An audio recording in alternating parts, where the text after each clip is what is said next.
Fala, senhoras e senhores. Olha só, tô trazendo um produtinho exclusivo para você que vai fazer o concurso da educação, tá? Especificamente para o cargo de apoio administrativo. Eu tô trazendo aqui uma apostila com mais de 150 questões comentadas. Todas as questões são comentadas e melhor, todas as alternativas são comentadas. É isso mesmo, tá? Para não ficar nenhuma dúvida na hora que você estiver respondendo as questões, perfeito? Normalmente fica aquela dúvida: por que não pode ser a letra B e o gabarito é a letra A, e aí a pessoa só tem o gabarito comentado da letra A? Não, nessa apostila você vai ter o comentário em todas as alternativas para não restar dúvida no seu aprendizado, perfeito? Então, essa é uma apostila com mais de 150 questões da parte específica pro seu cargo de apoio administrativo, tá? Produtinho exclusivo para você com um preço bem em conta. Acesse o link aí embaixo e tem acesso exclusivo a essa apostila. Tamo junto e rumo à sua aprovação. Então, como vocês viram aí, né? Eu tô trabalhando agora com uma apostila, tá, galera? Como foi dito aí, com mais de 150 questões todas comentadas, tá? Focadas exclusivamente na banca do seu concurso, já que a banca deu esse mole de realizar a prova e ter que anular essa etapa por alguns problemas e empecilhos que tiveram, a gente conseguiu definir aí como que vem a cobrança da banca, tá? E aí com isso eu resolvi fazer esse filtro, tá? De toda essa parte específica, de todos os assuntos da parte específica para trazer para você o melhor conteúdo para sua aprendizagem, tá? Então assim, aqui a gente vai trabalhar hoje algumas questões que estão nessa apostila, mas serão as únicas que a gente vai trabalhar no canal aqui, tá? Que estão contemplando essa apostila. As demais que vierem nos próximos vídeos não estarão nessa apostila. Por quê? Porque essa apostila, tá? É de uso exclusivo para quem adquirir, ou seja, para quem comprar ela, tá? Vai ser um conteúdo exclusivo, selecionado a dedo por mim, comentado todas as questões, para você ter o melhor material para o seu aprendizado e para sua revisão, perfeito? Os demais vídeos, obviamente, virão com outros tipos de questões. Então, sem mais delongas, vamos para cima. Ó, jogo rápido, só para você conhecer a apostila. A apostila é essa aqui, tá, galera? Ó, quando você adquirir, você vai abrir ela, tem uma breve introdução e aí, amigo, não tem perca de tempo, já cai direto para as questões, ó. São, cara, mais de 150 questões. É questão para mais de metro, amigo. E todas as questões, elas vêm divididas por tópico. O que acontece? Você tem as primeiras questões aqui, ó, que são, obviamente, de direito administrativo. Depois que finalizar o tópico de direito administrativo, a gente já cai para o segundo tópico do seu edital, que é o quê? Rotinas de compra. Olha só, já está aqui. Então, fica melhor para você manter as suas revisões, tá? Porque você sabe aonde se situar e está dividido cada tópico. Hoje eu estou a fim de revisar as questões de rotina de compra. Você vai ter como sinalizar e encontrar elas, tá? Dentro da apostila com maior facilidade. E, obviamente, os gabaritos eles vêm separados. Olha só, eu tenho vários gabaritos aqui que lá na plataforma você vai encontrar, eles estão tudo dividido por tópico também. Ou seja, você vai ter um material de mais rápido acesso para a sua revisão, tá? Para encontrar cada tópico, perfeito? Então, um jogo rápido só para quem adquirir aqui conhecer, tá? Vai estar dividido assim. Tem a apostila com todas as questões dividida por assunto, entre cada questão que vai encerrando um assunto entrando no outro, e você tem o gabarito de cada assunto. São vários gabaritos separados, tá? Por assunto, para você ter uma melhor, você encontrar, né, com mais facilidade e ter uma melhor revisão na hora de praticar as questões, perfeito? Então, vamos lá agora, vamos partir direto para as questões. Então, vamos lá, galerinha, ó, primeira questão, vamos lá, olha só. Analise as 3 formas de contratação. Olha só, ele quer saber das 3 formas. Desculpa, olha só. Ele quer saber, deixa eu só mudar a cor, as 3 formas de contratação, tá?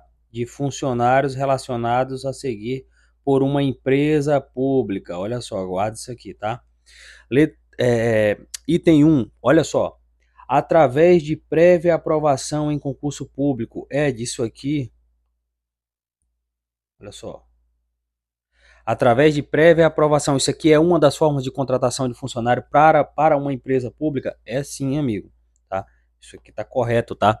Essa forma de contratação, ela resulta, tá, num vínculo do servidor público efetivo, tá? Aqui já é o servidor público efetivo, uma vez que a pessoa, né, ela é aprovada mediante o concurso público, que é exatamente o que vocês estão fazendo e irão fazer ainda, tá? E daqui a pouco, se Deus quiser, né, obviamente, passarão e tomarão posse, entrarão em exercício, né, e aí serão considerados servidores públicos efetivos, olha só.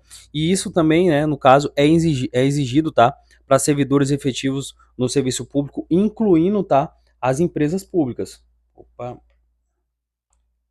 as empresas públicas, ok? Que elas também fazem parte disso. Mas olha só o que vem trazendo o item 2. O item 2 ele fala assim: para a ocupação de cargo de livre nomeação e destituição.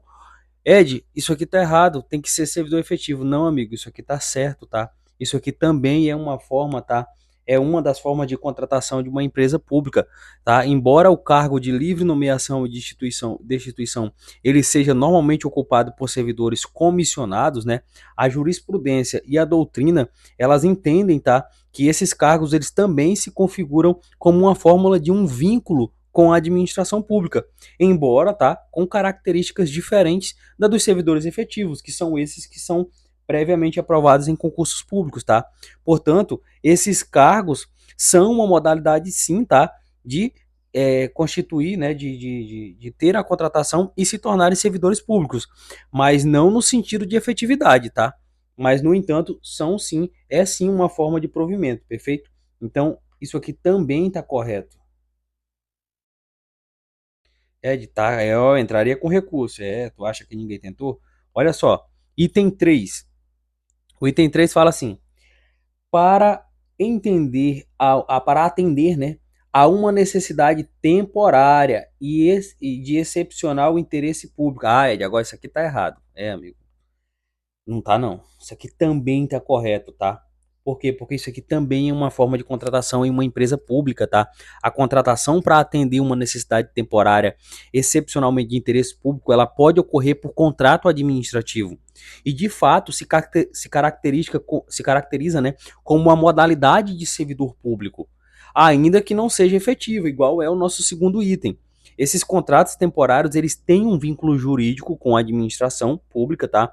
E, portanto, né, eles também são considerados uma forma de contratação no serviço público, com uma natureza mais transitória, mas também não deixa a alternativa errada, também fica correto, tá? Então a gente tem o item 1, o item 2 e o item 3 como correto, ou seja, nosso gabarito letra E, tá? Porra, Ed. Rapaz, eu entraria para anular. Para mim, só o item 1 tá correto. Você acha que ninguém tentou? Tentaram sim, mas a banca não cedeu. Por quê? Porque é um entendimento jurisprudencial e doutrinário, tá? Então, assim, fica muito, muito difícil de você conseguir anular esse tipo de questão, que é o que já tentaram e não conseguiram, tá? Porque essa questão, ela trata de diferentes vínculos jurídicos com a administração pública. E a interpretação mais ampla que a gente tem é que mesmo que não sejam servidores efetivos, aqueles contratados, por exemplo, que nem vem trazendo o item 2, que é pelo cargo de livre nomeação e destituição, e também o item 3, que é a necessidade temporária e excepcional do interesse público, também são considerados servidores públicos, tá? No contexto da administração pública, uma vez que eles estão sujeitos às regras e também ao controle da administração pública. Então, eles são sim considerados servidores públicos. Só que uma coisa é servidor público efetivo, outra coisa é servidor público temporário, perfeito? Então, os comissionários também, né, que é de livre nomeação e destituição. Mas eles são sim, isso aqui também sim é uma forma de contratação e eles são sim considerados servidores públicos. Por isso, o nosso gabarito é a letra E. Questãozinha número 2, olha só. Na administração pública, a descentralização e a desconcentração são conceitos. Vamos lá. O que a questão está trazendo aqui? Ela está trazendo a respeito da descentralização e da desconcentração. Olha só, são conceitos relacionados à distribuição, tá? Distribuição de competências e responsabilidades. Vamos lá. Assinale a opção que apresenta uma característica de quem? Ele quer uma característica, tá, galera? Da desconcentração. Guarda isso aqui, tá? Vou colocar de vermelho, que aí já fica marcado o que tá outro lá em cima, que aí você já entender direitinho. Ele quer saber a respeito da desconcentração. Vamos lá. A letra. Primeiro você precisa entender o que. De que diacho é desconcentração? Vamos lá. A desconcentração, galera, se refere à distribuição interna, tá, de competências dentro de um mesmo ente, tá, da administração pública, ou seja, dentro da mesma pessoa jurídica, tá, por exemplo, como dentro de uma secretaria ou dentro de um ministério, tá. A desconcentração, ela não cria, entenda isso, ela não cria novas entidades autônomas. mas ela distribui as funções entre os órgãos e entidades do mesmo ente, ou seja, dentro do mesmo ministério, ok? Então, a ideia central da desconcentração é descentralizar as funções administrativas para os órgãos subordinados, mas sem que haja a criação de novas pessoas jurídicas, perfeito? Então, isso aqui é a desconcentração. E aí, a letra A, ela vem trazendo o quê? Olha só, ela vem dizendo que é a transferência, né, a transferência de competências e a criação de entidades autônomas para realizar atividades ou prestar serviços. Não, galera, isso aqui, tá? Essa definição aqui, ela corresponde à descentralização, que é esse item aqui, ó. Isso aqui corresponde à descentralização e não à desconcentração. Na descentralização, as funções elas são transferidas sim, tá, para entidades autônomas, como dentro das autarquias e das empresas públicas, mas na desconcentração não. Por isso, não pode ser nosso gabarito.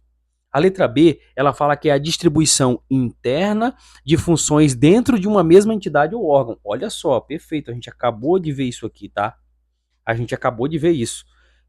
Que a desconcentração, ela é isso, ela é exatamente a redistribuição de funções e competência dentro de um mesmo ente público, ou seja, dentro de um mesmo ministério, de uma mesma secretaria, enfim, dentro de um órgão ou uma entidade governamental, tá?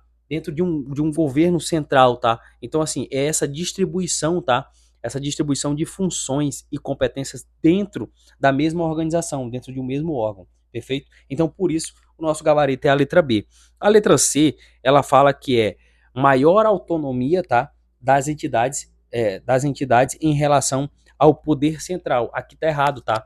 A autonomia das entidades está mais relacionada à questão de quem? Que a gente viu, por exemplo, lá na letra A, que é mais relacionada à questão da descentralização, onde existe, né, onde há a criação de entidades autônomas, como por exemplo as autarquias, que permite que essas entidades elas tenham maior independência da administração central, do seu órgão central, perfeito? Então isso aqui também faz parte mais, né, isso aqui condiz mais com a descentralização e não com a desconcentração, que é o que vem pedindo no nosso item. A letra D fala que é operação de forma independente do governo central. A gente acabou de ver que isso aqui é uma característica, tá, da descentralização e não da desconcentração.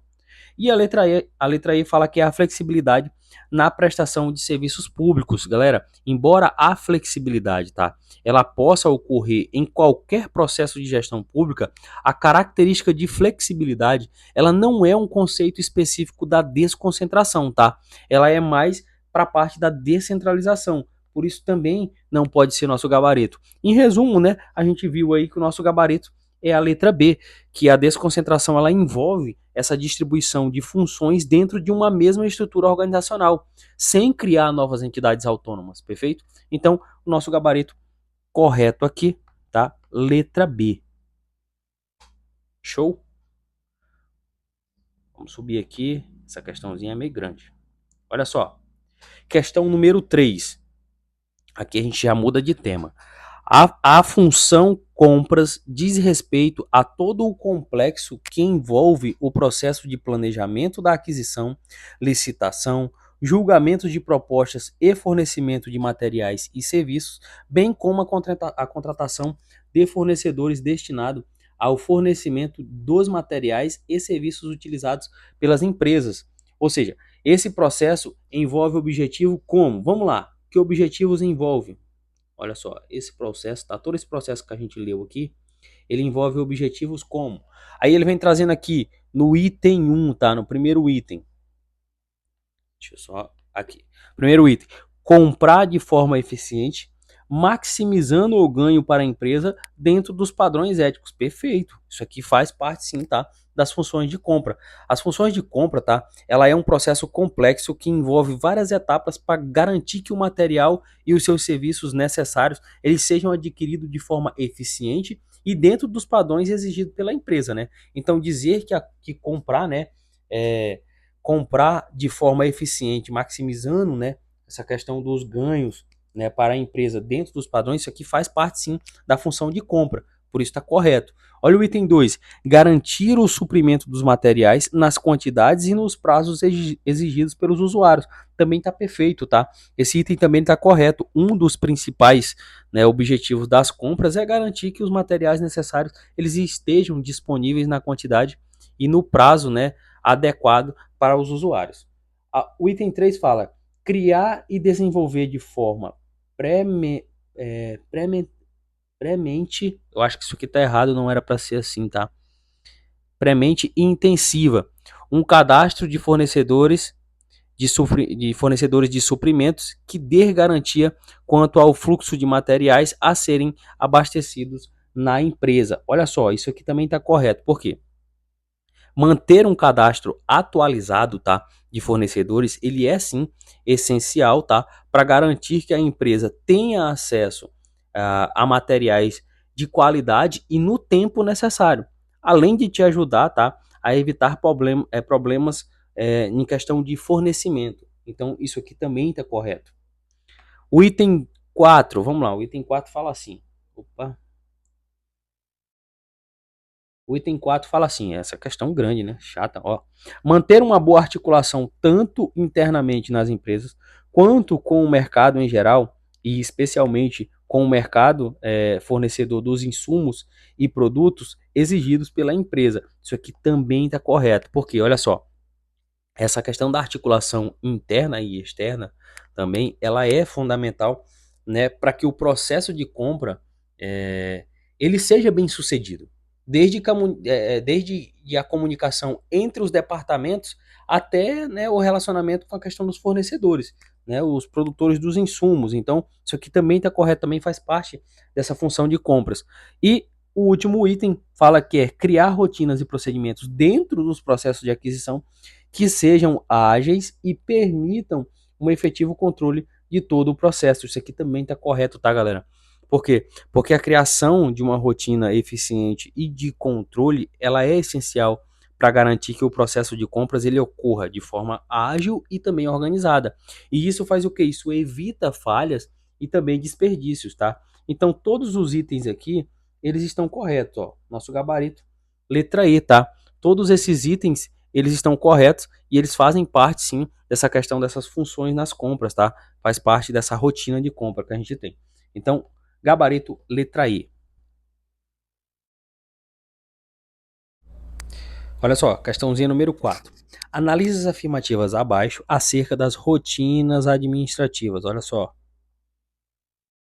Rotinas administrativas. Vamos lá. O item 1 fala assim: as rotinas administrativas são formadas por processos que ocorrem de maneira olha só, não sistemática no cotidiano de uma empresa. Isso está correto? Não, amigo, isso aqui está errado, tá? Por que está errado? As rotinas administrativas elas são formadas por processos que ocorrem de maneira sistemática. E a questão ela vem afirmando que é não sistemática, tá, galera? E aí deixa errado, tá?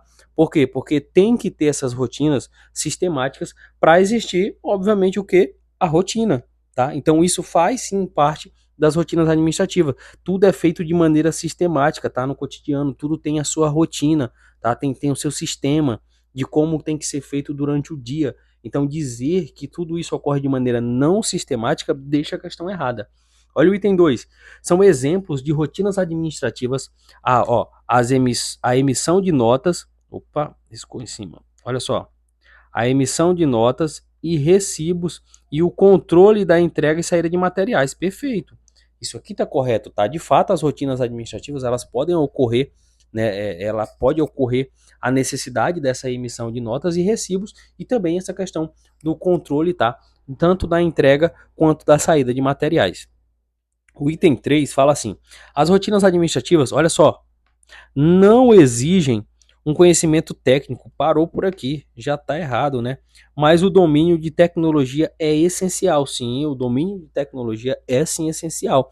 Mas dizer que as rotinas administrativas não exigem um conhecimento técnico deixa a questão errada. Porque não há essa. Na verdade, não há essa necessidade também, né, de ter um domínio tecnológico. Não é uma necessidade. Mas isso pode sim contribuir, obviamente. Agora, dizer, né, que isso exige, né, as rotinas administrativas, elas não exigem, olha só, um conhecimento técnico, isso também deixa a questão errada. Obviamente, isso aqui é o maior erro da questão. Agora, o domínio de tecnologia, ela é essencial? Ela até pode ser essencial, ela dependendo do cargo que você vai ocupar. Mas, em via de regra, ela também não é uma obrigação, tá? A depender do cargo. Mas o que deixa realmente a questão errada é essa primeira parte, dizer que não exige, tá? Não tem esse conhecimento, não precisa ter esse conhecimento teórico. Então a gente tem como nosso gabarito aqui, ó, apenas o item 2 como correto, tá? Olha só, gabarito letra E. Perfeito? Vamos lá, questãozinha número 5. Olha só. Essa aqui vem falando a respeito de ética.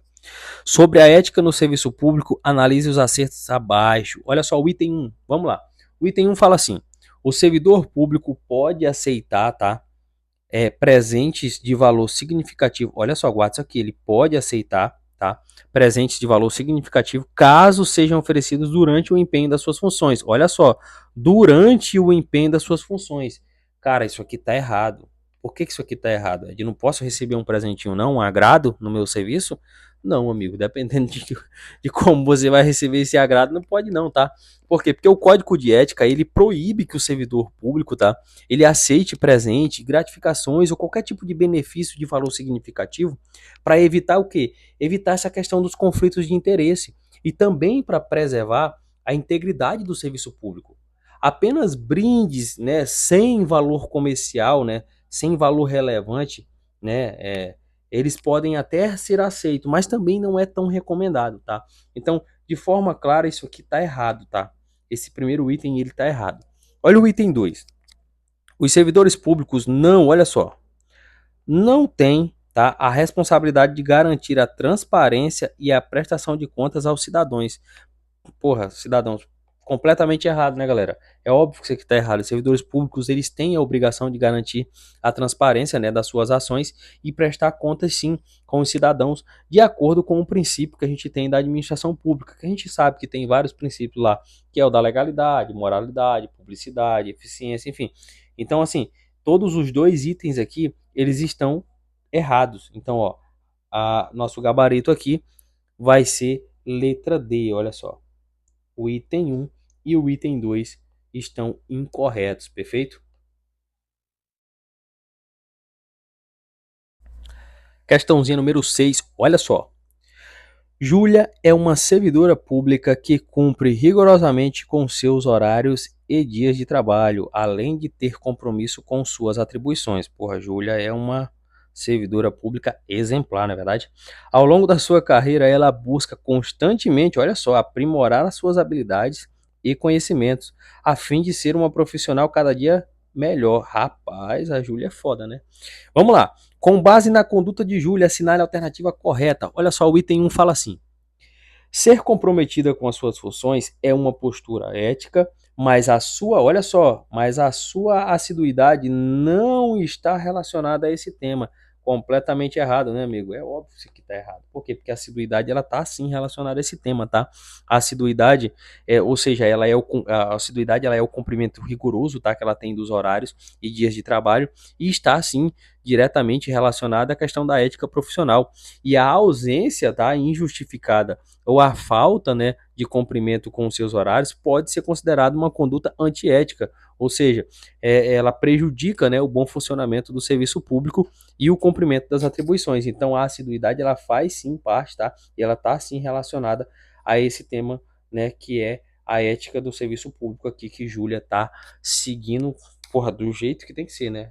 A Júlia está seguindo o manuscrito, cara. Então por isso aqui também está errado. Olha só, a letra B fala assim: Júlia está agindo de forma ética ao se dedicar ao seu trabalho, perfeito. Mas ela não, olha só, ela não precisa se preocupar em aprimorar suas habilidades, uma vez que já é uma servidora pública exemplar. Isso aqui é o que ocorre na realidade. Pronto, falei, né? Como diz o ditado, lá ele, pronto, falei, né? Isso aqui é o que ocorre no serviço público hoje em dia, tá? No entanto, obviamente, isso aqui tá errado. Por quê? Porque a ética profissional, ela envolve o aprimoramento contínuo, tá? Das habilidades e dos conhecimentos. Mesmo sendo servidor exemplar, a Júlia, ela deve, né, falando da Júlia aqui, ela deve manter o seu compromisso com essa questão do crescimento pessoal e também profissional, pois o aprimoramento constante, ele é fundamental para a questão do desempenho eficiente, né, e um atendimento adequado às demandas que o serviço público ele pode te trazer. Então dizer que não precisa também deixa a questão errada, tá? Olha a letra C. A conduta de Júlia é irrelevante, olha só, irrelevante, uma vez que a ética profissional não, olha só, não é um fator importante na atuação do serviço público. Aqui a banca cagou na sua cabeça, né? Se você marcar uma questão dessa daqui, é, como diz aquele meme, né? É para acabar, né? Porra, não tem condições. A ética profissional é um aspecto fundamental, né? Para o bom desempenho e funcionamento do serviço e dos servidores públicos. Então, dizer que isso aqui é irrelevante, que a ética profissional ela é irrelevante, nada a ver, né? Então, olha só, letra D. Deixa eu só descer um pouco. Olha só, letra D.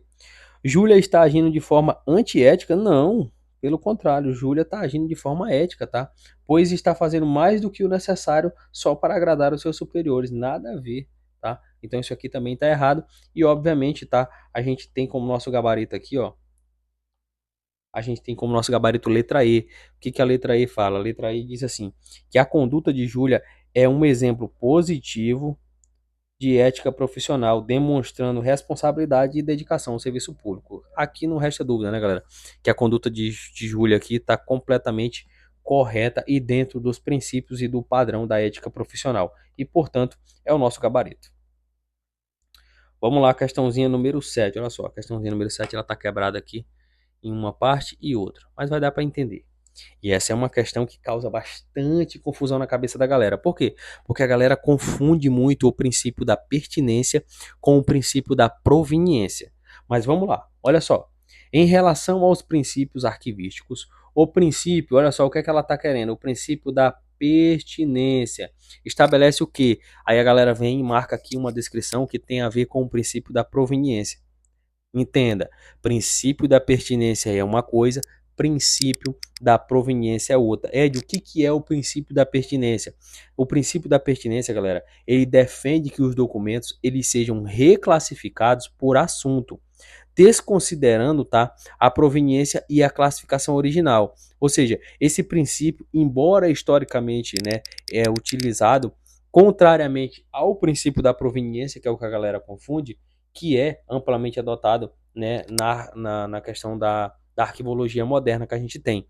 Então, vamos alternativa por alternativa que você vai entender. Olha só, a alternativa, a letra A fala assim: os fundos de arquivos devem ser preservados sem dispersão, sem mutilação, sem alienação, destruição ou autorizada a sua adição indevida. Isso aqui tem a ver com o princípio da proveniência? Não, tá? Que princípio tem esse aqui, Ed? Não vai dar para escrever porque não tem espaço, mas anota aí. Isso aqui, galera, tem a ver com o princípio da integridade, tá? O princípio da integridade, ele diz que o fundo de arquivo, tá?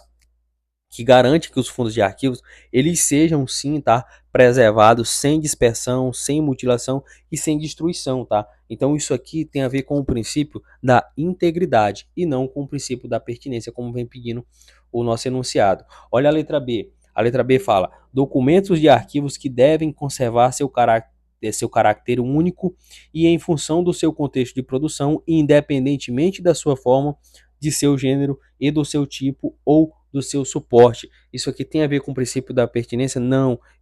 Que princípio é esse aqui? Isso aqui é o princípio da unicidade, tá?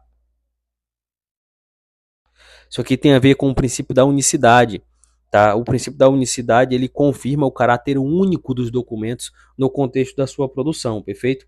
A letra C fala assim, ó: o arquivo ele deve conservar o arranjo dado pela entidade coletora e pela pessoa ou pela família que o produziu. Galera, isso aqui tem a ver, tá, com o princípio, tá, da ordem original. Opa, deixa eu só voltar aqui. Deu uma bugada. Droga, aqui a gente viu que não era, aqui também não. Aqui você lembra, tá? Princípio da integridade. Aqui é o princípio da unicidade. Deixa eu só refazer aqui. E aqui que a gente está anotando, tá? É o princípio da origem. Da origem não, da ordem, desculpa. Olha só. Isso aqui é o princípio da ordem original. O princípio da ordem original, tá? Que orienta a conservação do arranjo dado pelo produtor do arquivo, tá? Aí a gente desce aqui, olha só. Letra D fala que documentos devem ser reclassificados por um assunto sem ter, né, em conta a proveniência e a classificação original. Perfeito. Aqui a gente tem nosso gabarito, tá? Gabarito da questão, letra D. A letra D é que traz esse princípio da pertinência, que defende que os documentos eles sejam reclassificados por assunto, tá, galera? Desconsiderando essa proveniência, tá? E a classificação original. Então, aqui que a gente tem como nosso gabarito a letra D. Olha a letra E. Aqui a maioria marcaria a letra E. Por quê? Porque a galera confunde esse princípio da proveniência, que é o que vem trazendo a descrição aqui, ó, da letra E. O arquivo produzido por entidade coletora por uma pessoa ou por uma família, não deve, ó, fala que não deve ser misturado ao das outras entidades produtoras. Isso aqui é o princípio da proveniência, ó. Provi...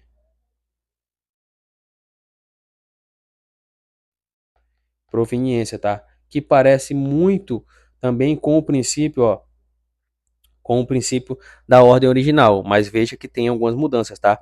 Aqui fala com o arquivo produzido por uma entidade coletora, né?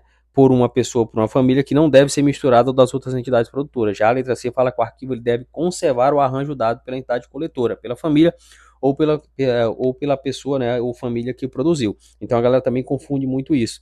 Mas a galera tem a mania de sempre marcar a alternativa que vem trazendo o princípio da proveniência, tá? Mas aqui a banca pediu o princípio da pertinência, olha só. E o princípio da pertinência, ele traz isso, tá? Que ele defende que os arquivos, os documentos, eles sejam reclassificados por assunto, tá? Desconsiderando a proveniência e a classificação original. Então, como nosso gabarito aqui, a gente tem a letra D, perfeito? Então vamos lá, olha só, questãozinha número 8, ó. Vem comigo. Analise as afirmativas a seguir sobre a classificação dos documentos de arquivo. Olha o item 1. A classificação de documentos de arquivo deve ser baseada apenas, olha só, quando ele vem trazendo essa restrição aqui, normalmente deixa a questão errada, mas olha só, apenas na natureza do documento, como administrativo, jurídico ou técnico, desconsiderando outros fatores como a frequência de uso e o seu valor histórico. Completamente errado, tá? Por quê? Porque a classificação de documentos de arquivo, ela não deve ser baseada apenas na natureza do documento, se ele é administrativo, jurídico ou técnico. Ele também deve ser considerado outros fatores, como por exemplo a frequência, tá? E o seu valor histórico, o seu valor probatório, dentre outros, tá? Respeitando o ciclo vital, tá? O ciclo de vida do documento. Então, portanto, isso aqui está errado. Olha o item 2. A classificação adequada dos documentos de arquivos é fundamental para a gestão eficaz da informação, permitindo um acesso rápido aos documentos correntes, a preservação dos documentos intermediários e a conservação, tá, dos documentos permanentes, em conformidade com as diretrizes do ciclo de vida dos documentos. Aqui sim tá perfeito, tá? Item 2 completamente correto. Isso aqui faz parte sim, tá? Da classificação adequada e essencial. Portanto, a gente tem como nosso gabarito aqui item 1 falso e item 2 verdadeiro. Olha só, gabarito letra B, perfeito? Questão número 9. A gente teve uma questão nessa última prova que vai ser reaplicada agora, né? Que vocês vão fazer que trazia uma questão praticamente idêntica a essa nova que a gente vai trabalhar. Eu lembro que ela pedia o tipo de documento, né, o tipo de arquivo que a gente tinha ali, o tipo de documento de arquivo que era considerado um arquivo intermediário, não, corrente, tá? E aí muita gente errou essa questão, e essa questão que a gente vai trabalhar aqui é muito parecida com aquela. Então, olha só, a questão 9. A teoria das três idades é um conceito importante na gestão documental, que classifica os documentos de acordo com seu ciclo de vida. Com base nessa teoria, associe corretamente cada um dos seguintes documentos à sua fase correspondente. Olha só, que fases correspondentes são essas? Voltou aqui, olha só, que fases correspondentes são essas? Aqui, ó, fase corrente, intermediário ou permanente. Então ele vai trazer 3 itens e cada um corresponde a um. Olha só o primeiro item. Atas de reuniões realizadas na semana passada, galera, realizado na semana passada, tá? Ou seja, isso aqui é o tipo de arquivo que está sendo utilizado com frequência. Isso aqui faz parte de quê? Dos arquivos correntes, tá?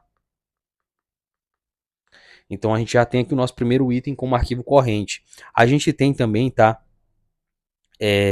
O item 2 que fala assim: relatórios financeiros de 5 anos atrás, ó, mantidos a disposições legais. Isso aqui são os arquivos intermediários, tá?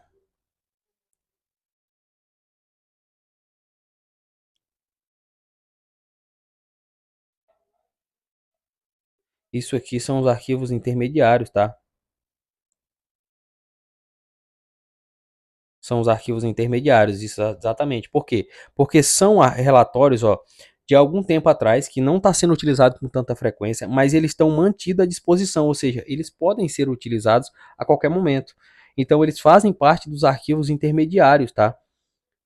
E a gente tem o último aqui em cima, que são registros históricos da fundação da empresa. Olha só, isso aqui são documentos, tá? Permanentes.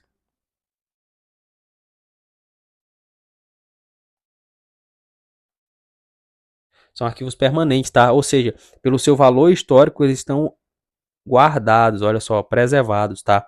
Então a gente tem a sequência correta: corrente, intermediário e permanente, ou seja, nosso gabarito aqui, ó, letra C, perfeito? E agora vamos para a última questão aqui, ó, questãozinha número 10.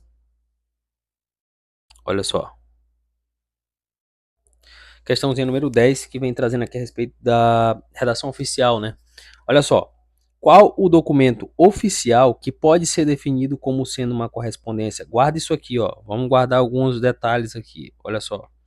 Como correspondência interna e correspondência externa. Serve para os dois. Olha só.